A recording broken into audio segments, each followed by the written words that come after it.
Every morning in the quaint town of Willowbrook, the streets buzzed with the sounds of children heading to school. Jack and Emma, two spirited siblings, were among the throng, their backpacks bouncing with each step they took. The autumn air was crisp and leaves crunched underfoot as they made their yearly journey down Maple Street. It was a special day, the first day of a new school year, filled with the excitement of seeing old friends and meeting new teachers. "You think Mrs. Wembley will let us pick our seats this year?" Emma asked Jack, skipping ahead to match her brother's pace. "I hope so. I want to sit by the window.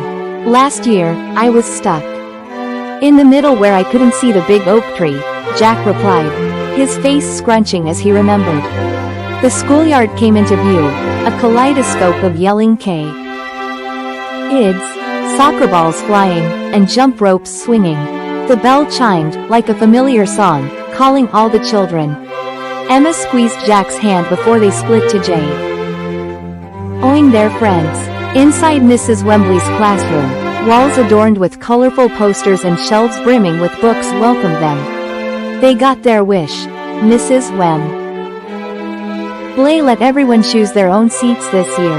Jack dashed to a spot by the window, and Emma found a cozy corner where she could stash her book bag. The day